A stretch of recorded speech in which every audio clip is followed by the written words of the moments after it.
Hello to everyone dialing in and welcome to TechCity Connect, Smart Cities, Smart Citizens webinar. I'm the organiser of this panel and I'll be handing over to our moderator Gareth in just a second. Just a note on timekeeping, we will be ending this webinar quarter to the hour, at which time we'll head over to the digital Hangout, but more on this later. So over to you, Gareth.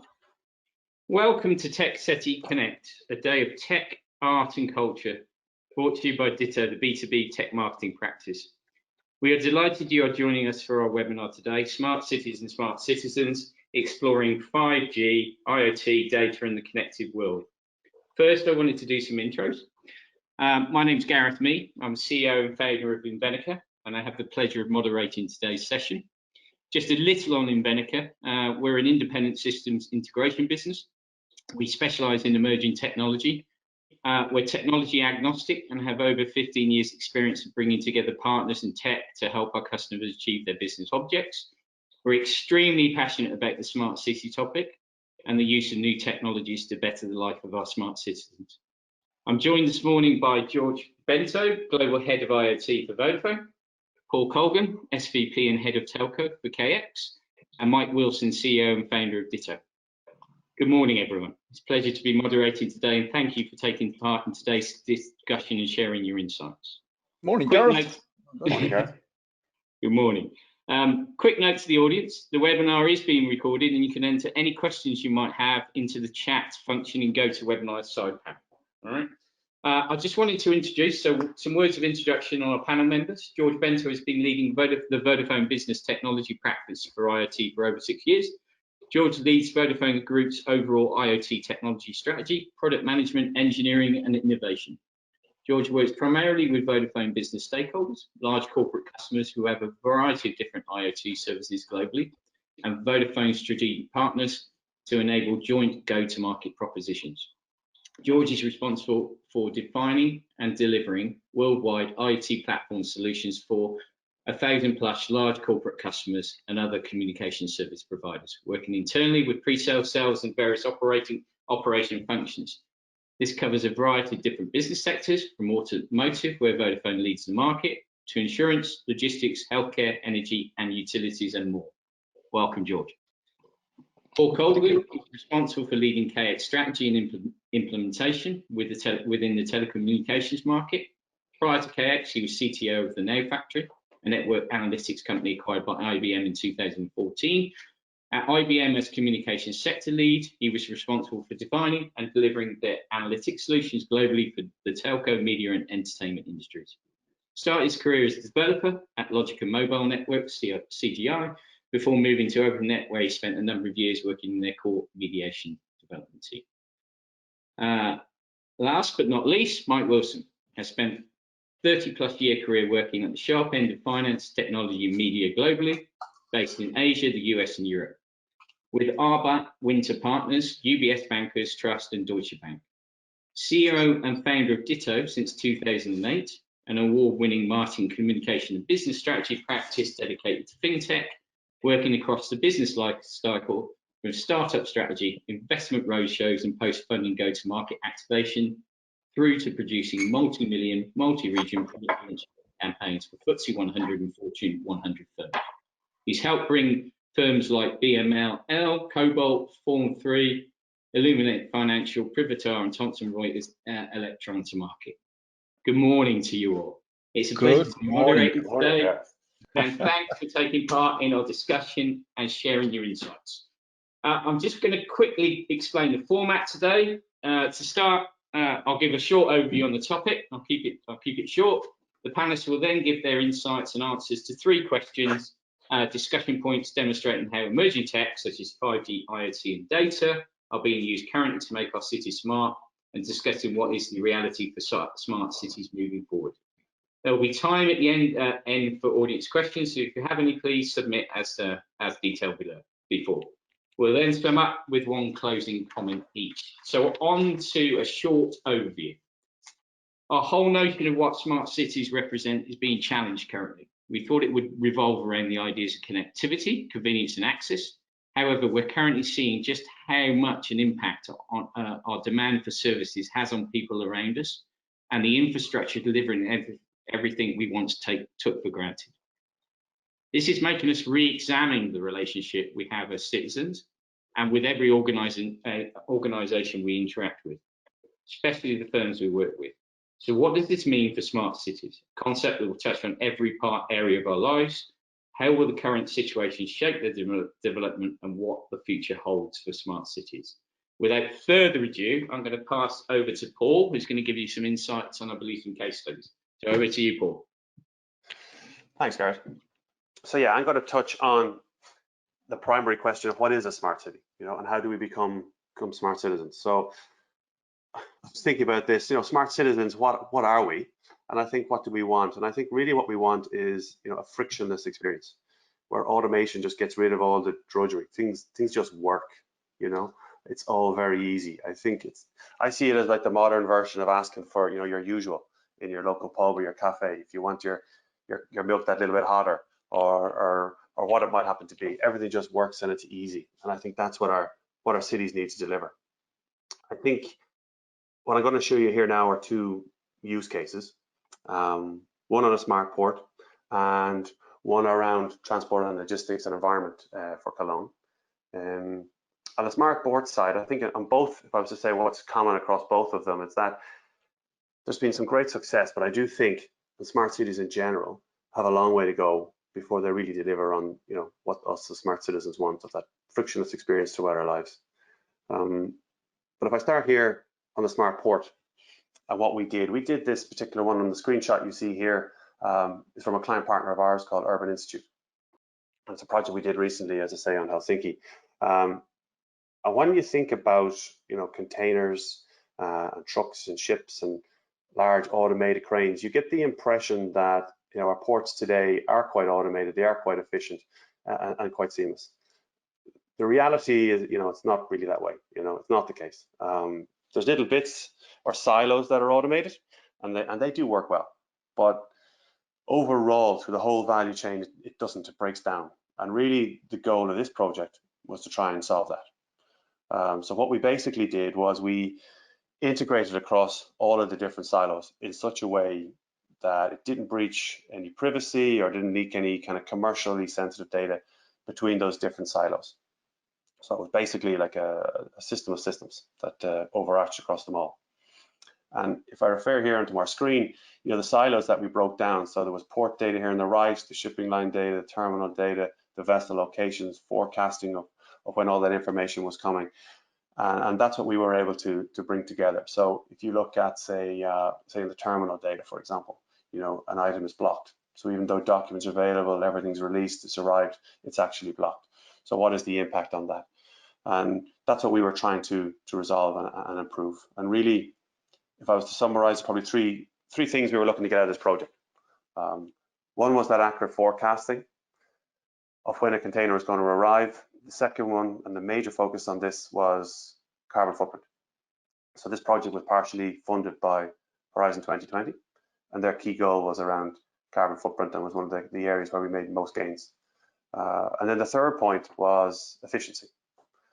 And I'll touch on how we did that in all these cases. So if I go back to the forecasting and why that was important, and certainly for me, I thought this was a bit bizarre, but you can forecast when a container arrives, but the issue is that for whatever reason, like the example we have here where it's blocked, a container is not uploaded from a ship. And what happens is that the ship leaves anyway. There's nothing changes, the ship time will go. And what we have is a bizarre situation where trucks are actually traveling across Europe, going to the next port, hoping that the container is taken off the ship there, and they can get it and drive it to its final location, which obviously is hugely wasteful for truck drivers, for carbon footprint that we touched on already, for time, even from the truck logistics point of view, the shipping point of view, it's a total disaster. And really getting that forecasting, knowing what ships are coming when, having everything available, made a massive difference on efficiency. The footprint I've mentioned about around the trucks already, if specifically within the Helsinki case, it was even more impactful, because obviously winter it's incredibly cold. If truck drivers are waiting for hours and hours, you're going to leave the fuel on to keep yourself warm. And it was amazing the amount of fuel that we managed to save by doing this particular project. That's If great. Sorry, Gareth, go ahead. No, I said that's great. If I touch on, say, Cologne, what we did there, second project, again, this was at Urban Institute. And the goal of this one was a 20% reduction in noise, pollution, and energy use in certain parts of Cologne. And so this particular screenshot that we're looking at here is taken at the very start of the project, and it's trying to show you the size of the problem. So, if you look, say, here on the right-hand side, there are no bikes available for sharing. The noise is quite loud. And our goal was to try and optimize this. And, some of the unusual stats that we got out, for example, at certain times of the day, 30% of the traffic in Cologne is people looking for parking spaces, which just seems totally bizarre. And we came up with a number of solutions. Some was around, connecting people to parking spaces using apps. Some was around vehicle sharing, whether it was e-vehicles or the bike riding here that I mentioned already. Sharing information about load on the trains. So again, here, if you look on the train side, we've trams, they're running at 80% capacity. You know how many tickets are sold in advance. There's no bikes being shared. And what we were able to do was basically share this across the infrastructure to make sure there were bikes available. People weren't jumping into diesel fuel taxis and driving around. And again, to try, as I say, to reduce that noise and the pollution. I think, it was successful to a degree, but not as, I think there's an awful lot more to do. In this particular use case, it did help for sure. And probably one of the major things that got out of it was that we were able to use it as funding through the European Bank to spin off 5 use cases. So they have paid for 5 new projects for e-vehicle projects across the EU. So that was a major gain. But I do think in general, smart cities are getting better, but I really do think we're only on the cusp of it. Great. Thank you, Paul. Thanks for that insight. George, I'm going to quickly hand over to you. I do want to open it up to the panel afterwards, but I think we'll move on through a couple of questions and then we'll pick up with the panel. Okay. Thanks, Gareth. Let me start. First of all, thank you for sharing the 2 use cases. Let me start sharing what for me the smart city stands for, and then above all, in my understanding, is the concept that was developed to find ways for cities to meet the challenges of in this, and to challenge and the creation of, to challenge the creation of growth and prosperity. If you look at the city is no different than any other company in a very competitive business sector, right? Cities are now challenged with the need to compete for talent, right? They need to attract investors and they need to retain business. So traditional cities have difficult to do so. Smart cities are those that are able to put together a long-term plan that enables growth and above all make use of innovation and massive adoption of technology to provide both the cities and the investors with a variety of new services, and that can be either by providing efficiency and reliable public infrastructure, including economical and environment-friendly buildings, knowing that buildings today stand for more than 30% of the worldwide energy consumption.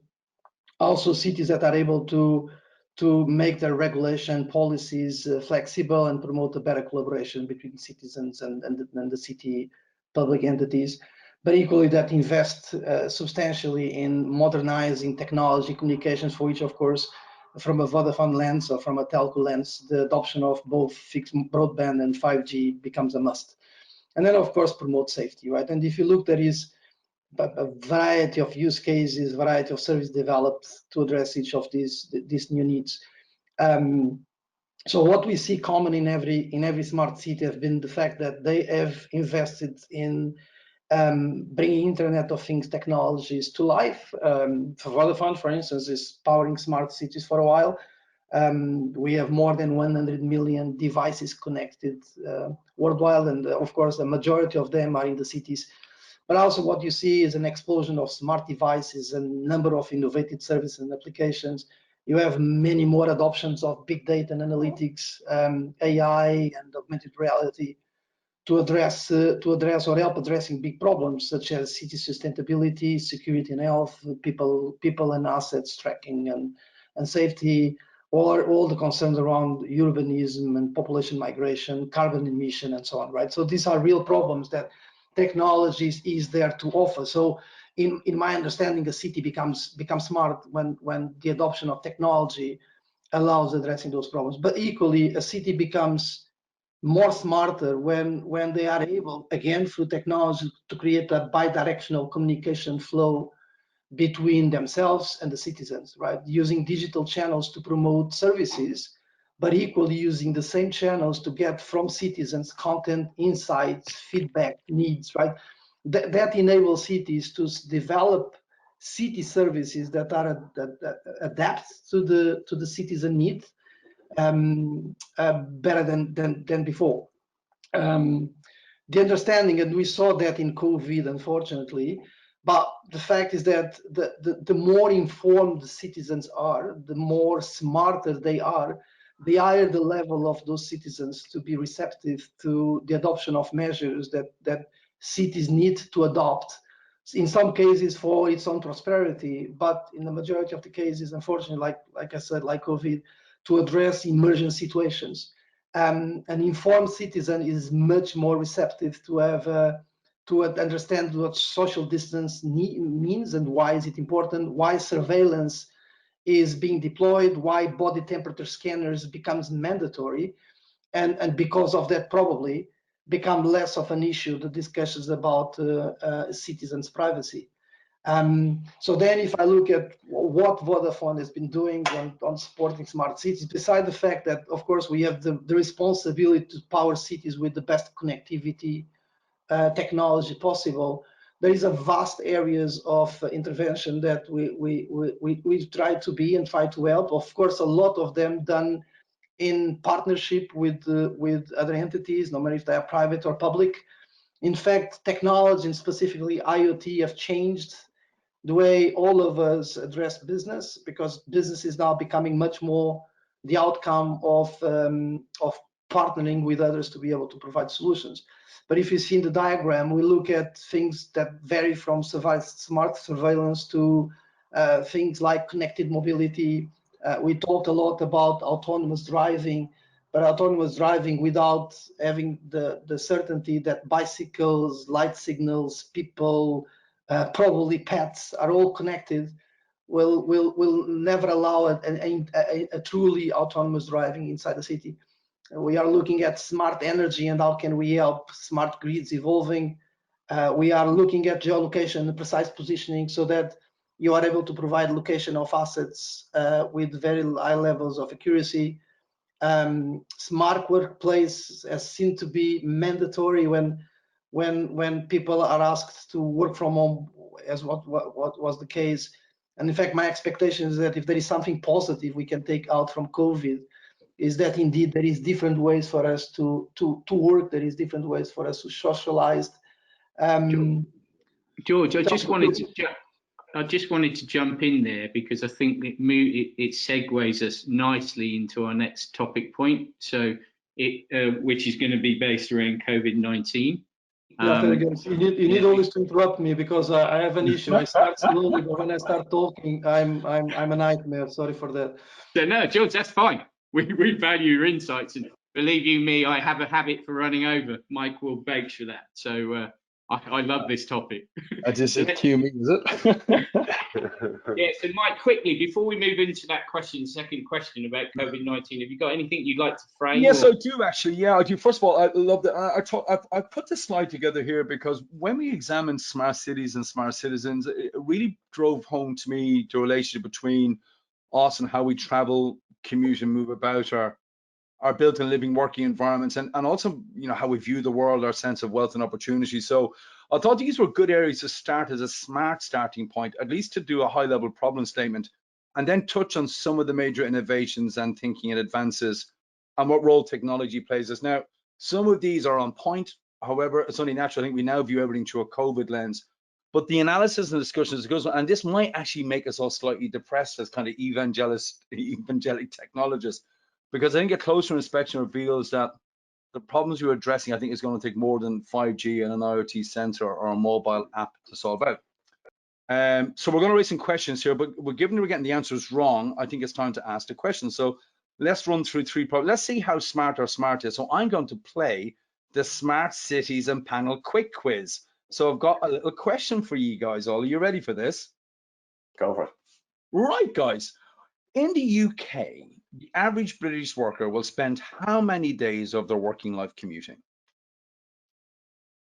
Anyone got a guess? 492 days. The average UK commute time in London is how long? What would you say?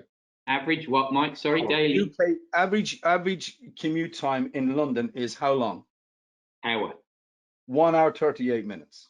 I was going to say 70. Okay. The average commuting cost for folk outside London is circa 146 quid a month, 125,000 pound over a lifetime.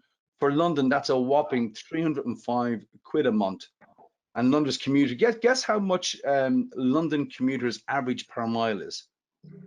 47 pence versus a national average of 24 pence. So why did I mention this here now? Look, long and expensive commutes have multiple causes. So when we think about smart cities, these are a real result of flaws in our economy, higher housing, problem with rent prices, pushing people further away from work. Our innovation to address this problem with transport in the UK has been HS2. That's a £106 billion price tag, completion in 2040. And Crossrail, and that budget has risen to 14.8 billion to 18.25 billion. That was originally planned to open in 2018, but now plans to open late 2021. So I think for a lot of folk looking at smart cities and their relationship with transport, they're the big innovations, they're the big problems. Right, got some more questions, guys. Housing. Could anyone guess the number of houses required, an estimate over the next 20 years to solve the current housing crisis in the UK? 3 million. Delta predict we need 1.2 million for younger families and for frontline supporters. Can anyone guess the size? There's a bit of innovation that happened in housing. Can anyone guess when they converted former offices to housing, the average size of the smallest houses and apartments that they built in square footage? 26,000 homes built 12 foot by 12 foot. Offices, 12 foot. 12 foot by 12 foot. They relaxed rules for developers in 2013 and permitted them to convert former offices. So that's smart housing. Smart offices, WeWork. Can anyone guess the value of the scrapping of the WeWork valuation with SoftBank? How much were they going to be IPO'd for, guys? $3 billion. They're now actually being sued. How many square foot of New York commercial property is going to be vacant, the estimate this year? 18 million square feet. Now, does anyone know actually the most commercial leasing in the US is upwardly under reviews? Does anyone know why? It's Well, I every know 5 years, right? I know in Ireland it's because of the pension funds. Correct. Same answer in the US, Paul. Very good. Pension fund ownership, upward only rental reviews. So clearly we've got a massive problem with real estate and are solving out real estate either for housing or for how we're looking at a relationship with work. I've got one more thing to talk about citizens, and this is kind of big tech, their AIs, their algos. I think there's a general mistrust and a bit of a techlash really. We think about GDPR, we think about our social networks, we think about voting, we think about the role of tech firms in our lives, media sources, trust, responsibility, Brexit, US general elections. I think most citizens seem powerless and the national governments find it difficult to respond in a coordinated way. Surely smart citizenship has got more than tap and go. And even if we look at the COVID tracing crisis that happened for now, how different folk are tackling this problem. I've got a couple of more questions for around us up with a conclusion. What would you say the average savings? Maybe I'll tell you this, right? So I'll have some fun about wealth. Our last piece here about health, wealth, and happiness. There is 11.5 million people in the UK with less than £100 savings.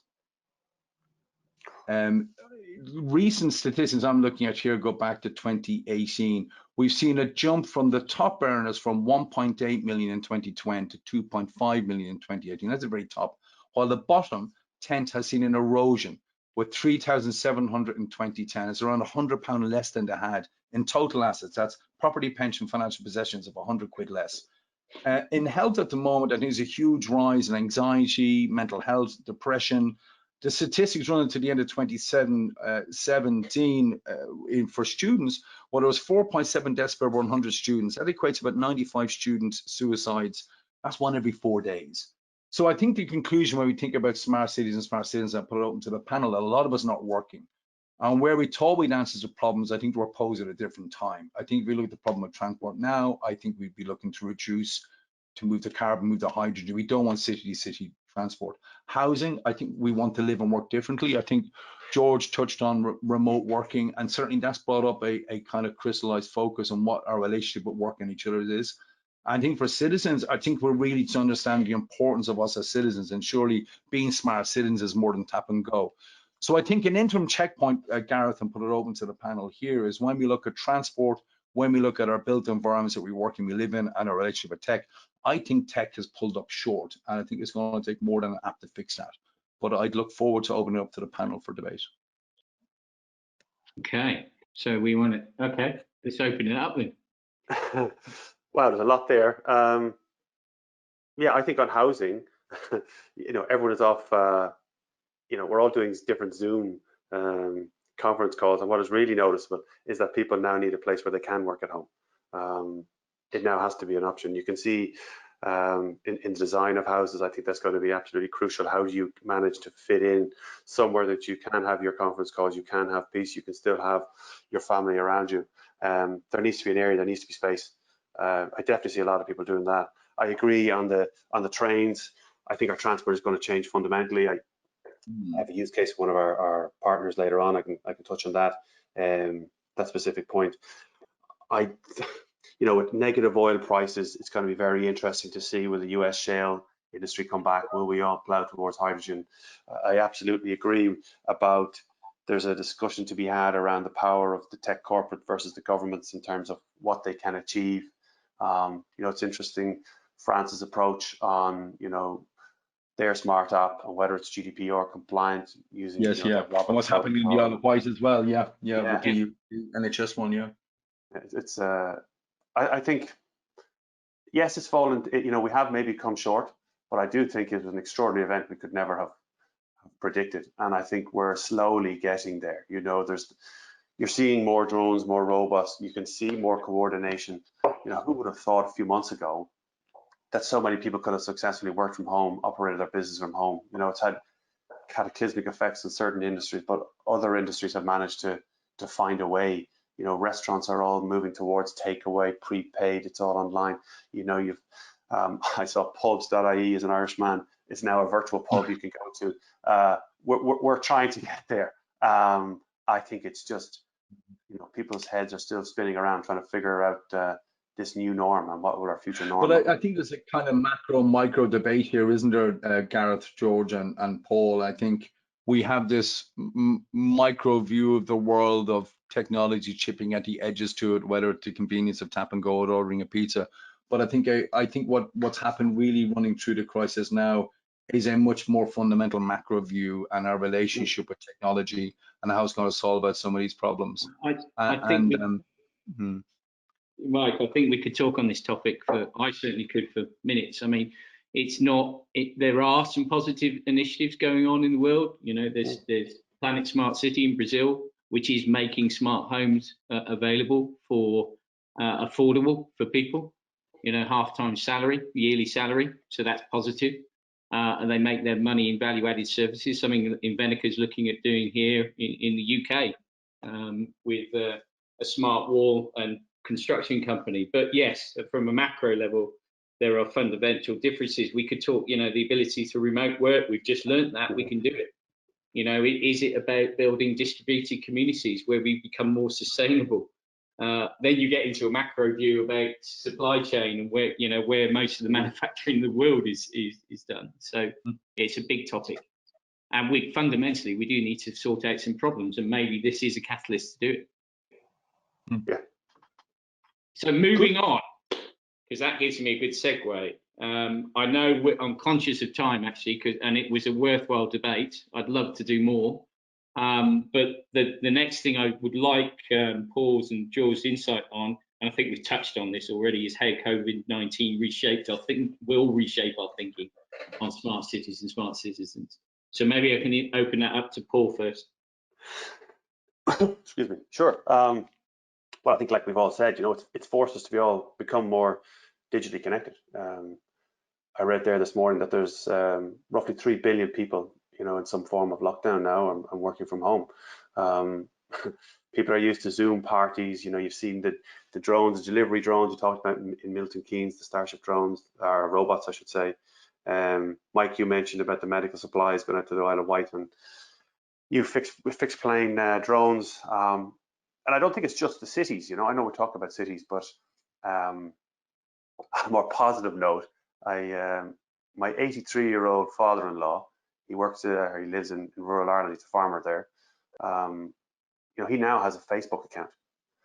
He uses Alexa to talk to his grandkids. That's the kind of stuff that is really positive of technology. I know I don't want things to be too gloomy about where we are and how COVID has affected us, but there are some positives. And I do think this connectivity, we're not going to roll it back. I think if anything, it's going to force us to see how we can do more. We're going to look at analytics, we're going to look at automation, we're going to look at new services, and we just won't go back. I think we're going to repurpose what we did. We talked about the trains, and this is an example here I have, again, from a partner client of ours.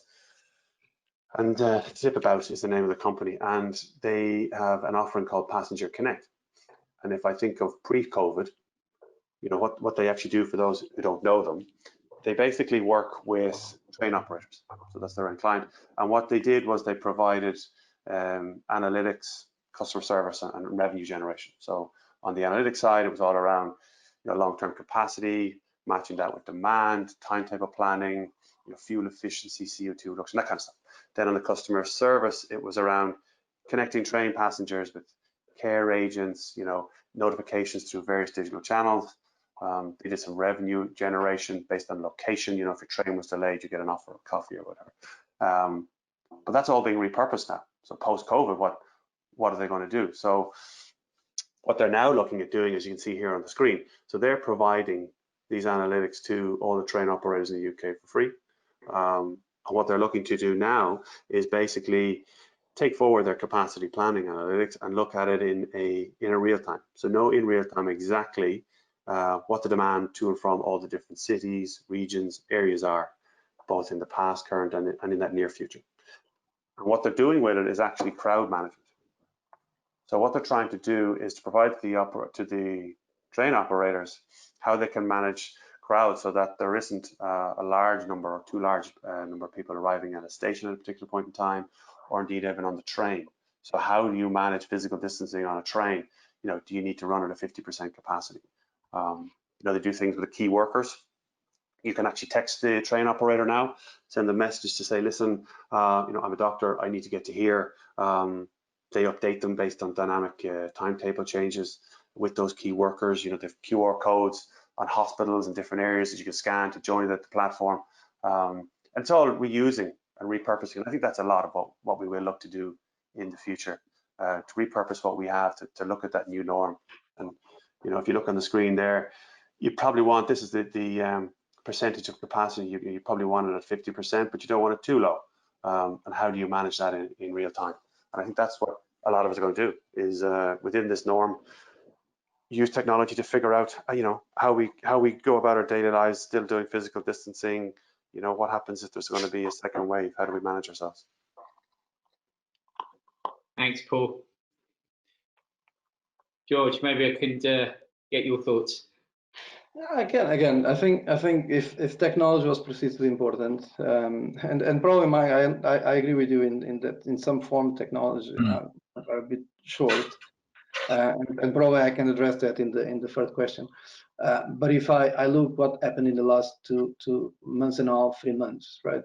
Technology has managed to keep business, people, cities, governments all connected, informed. In fact, I think that a big difference between this pandemic and other crises that humankind have passed through was that this time we were much more informed, right? There was much more scientific data being shared, and therefore people could better adapt to the needs that COVID was bringing. If I look, for instance, Vodafone alone, like any other big company, we send our people home. Let me just share a couple of numbers. In less than 4 weeks, our traffic increases by 50% across both our fixed and mobile network. And for instance, our employees alone, they hosted daily more than 40,000 virtual video meetings. We are talking about 6 million minutes of online connectivity that before was perceived not to be possible. So the technology was there and was there for a long time, if you look at it as such, but it was more the need, more the fact that we were all forced to be confined to be in our homes that managed to use the technology as per the capacity and capabilities that technologies can offer. We also built a variety of solutions again with partners. They are not radical solutions that have helped solving the problem, but I hope that they help citizens and primarily patients that were suffering to feel more supported. For instance, we had solutions that covered things like thermal cameras that because of GDPR and everything around data privacy are powered with artificial intelligence at the edge, so that you can do all sorts of anonymized video and just trigger events if temperature is detected, for instance, or for instance use the network geolocation to provide apps that can help you doing control the social distance or monitoring how the virus is evolving. We have developed a variety of health solutions, from simple concepts of a touch button that is a wireless touch button that a patient can press, and by pressing that, we are providing the nurse with a variety of biometrical data that allows understanding how the patient is feeling, or kits that we send to customer home that provide very simple way for them to do blood pressure, oxygen meter, body temperature, glucose analysis, and send that remotely to a doctor. The same solution, for instance, was provided with a panic button, but equally interesting with failing sensors. So for any reason a old person is falling, the kit could immediately detect it and send an emergency alert to someone that can help. Simple things like allowing people at home afraid to go to hospitals be able to have access through a digital tool to talk with a doctor, to retrieve medical prescription.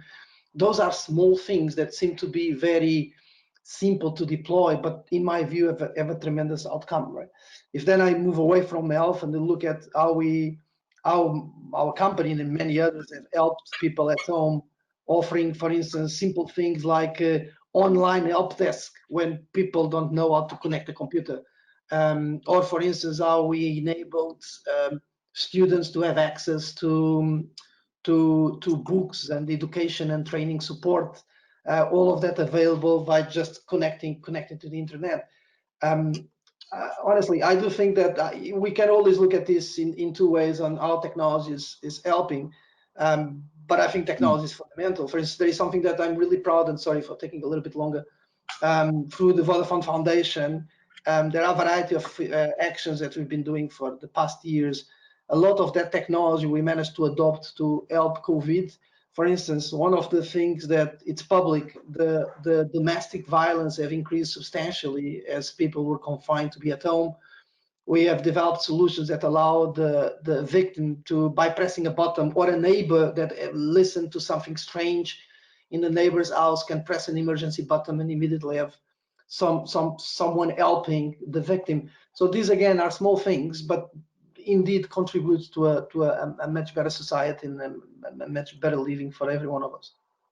That's great, particularly that last use case. I know we've been helping Vodafone Consumer IoT with initiatives such as that, like SOS watch bands, etc., for the vulnerable. Thanks, George. Great insight. I think if you just allow me to, and coming back to what Michael answered, I do think that probably COVID will be the drive that changed the way we all see technology. I do believe that we are still in a paradigm where companies compete with each other. So I don't know, smart parking. There are several companies providing smart parking. You share about the port solution, right? There are port solutions across the globe. provided by a variety of partners and vendors, and even Vodafone have port solutions. I do think that technology needs to evolve into ways of creating open sources, open standards, open interfaces that promote much more of sharing, much more of open interoperability between different applications. If you don't do that, then technology will be constrained. Yeah, I think it should be a focus on that system of systems. You know, actually, I'll touch on that point in the next slide, Gareth. I'm conscious of time. So actually, it's good, George, and just let me pick up on 3 points here, maybe to replay back to George and to Paul here. And 3 things I want to touch on. So the question was, is COVID going to make us look at smart cities and smart citizens differently? I think it absolutely will. I think the very first thing it's going to make a look at is inequality. There is a tremendous inequality that COVID has crystallized for us. I think access to the web and technology, whether it's rural broadband rollout, people who are furloughed, who can't work from home, who can't have access to this type of tech. Look at us here. And I think COVID hits the poor, the unhealthy and frontline staff more, and people of color disproportionately. So I think there's a tremendous inequality with COVID, to answer your question. Will that make us look at smart cities and citizens differently? I think the financial response is really telling. Again, let's have a little bit of a panel quiz here. Anyone tell me the percentage rally in the S&P 500 since March 23rd? Percentage rally in the S&P 500 since March 23rd is 30%. We're back to October 2019 levels. So the markets think, actually, we're back to October 2019 in terms of prosperity. Now, granted, the S&P 500 is made up of 20% tech, but we've just hit in the US 22 million unemployed. That's eroding all job creation of the last 10 years. The Fed balance sheet is swelled by 60% with junk and bailouts. And I know you guys are very interested in Bitcoin and DLN and digital assets. I just checked BTC dollar this morning, and that's touching 9,100 bucks. Actually, traders are now targeting a $9,600 range for Bitcoin. Yeah. And then finally, food safety. I think this will be the key learning from smart cities for COVID folk. I think, you know, okay, yes, I'm not going to talk about web markets and bushmeat, but we will talk about the mechanization of farming and productivity. We had 1 million litres of milk discarded in the UK due to COVID. So do we have the right plan in place? I think food safety is going to be the next thing we'll move to, and that won't be simply about the mechanization of farming and productivity. You know, does big continue to be beautiful in terms of automation? Do we simply throw more fertilizer at it? But I think our conclusion here is I think we need to refocus stuff. I think we need to refocus smart cities and technology and access.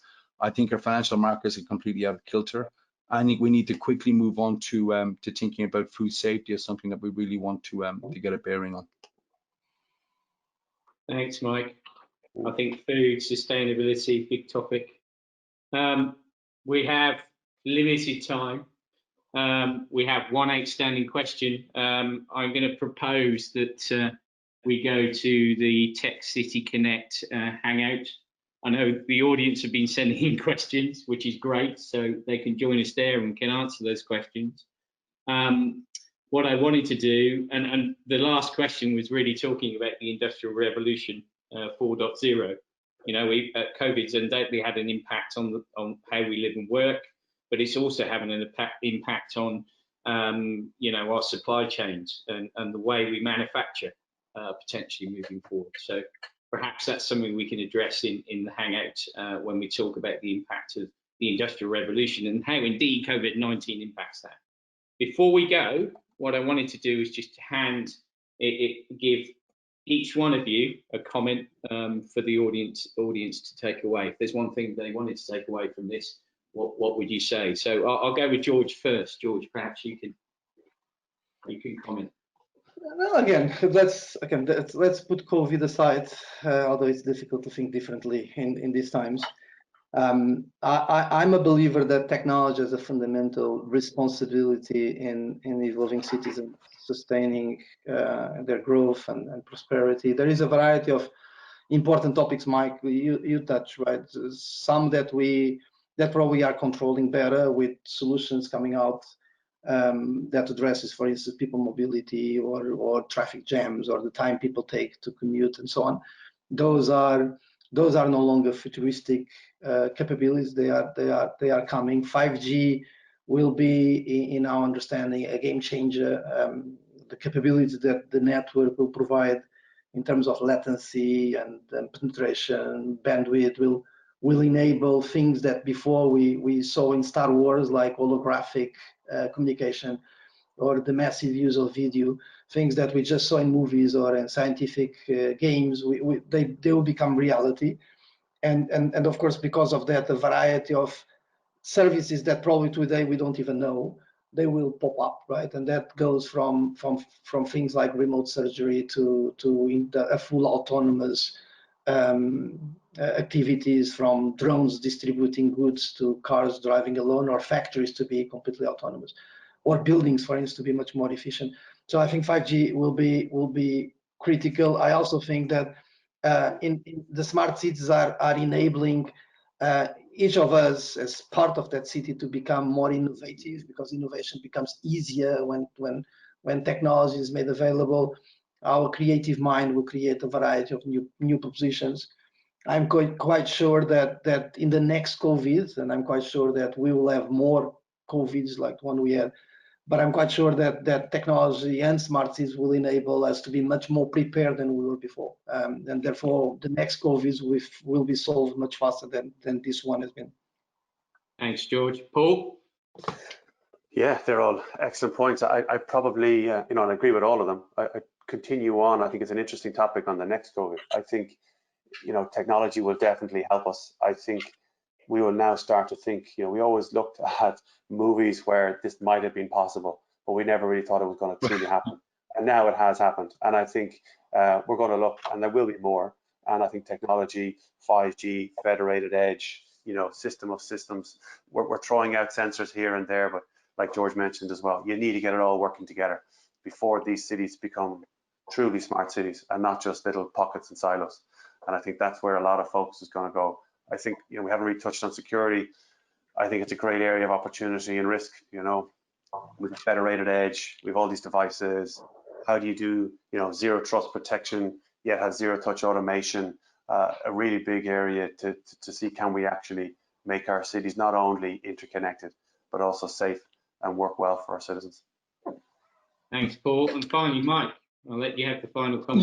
So really enjoyed it all. I think, and I don't want to leave kind of too pessimistic. I've been looking through a lens here, trying to figure it through. Look, very short term, we got to get through the summer. We got to get through a US general election. We got to get through Brexit. So I think there's a few things that's kind of going to focus us as technologists. Where do we put our priorities? Clearly the US is the single biggest economy on the planet. So we got to get the US back working and the rest of the world back working. I think everything else plays secondary. Personally, I think it's very unclear to me really when we rebase our technology in terms of smart cities and smart citizens, how that ties up to that. Now, I do think technology has a fundamental role to play in fixing this, but I think some of our problems are a bit more fundamental. Where I would probably like to see focus going on now is sorting out some of the inequality, some of the access. I think we need to probably get a grip on climate change and probably get a grip on food safety. And I think they're the ones, I think, the top of my priority. If we're learning anything through this, that's where I'd love the smart money to go. So inequality, smarter ways of transport and less carbon, and some better food safety. Great. Thanks, Mike. Thanks all for sharing your insights with us. Just a couple of parting comments. If you want to find out more about Ditto and their services, please visit ditto.tv. The session has been recorded, and a link to that will be shared via email. Just finally, as mentioned before, we have overrun, which I knew we would do, and there's lots more for us to talk about. So we're all going to go and go off to the TechCity Connect Hangout. I think that's on your screens now if you can see the slides, but it's ditto.tv/TCC. So join us there. And until next time, thank you very much for attending. It's been a pleasure. Thank you all. Thanks, everyone. Have a great day. Excellent. See you in the green room.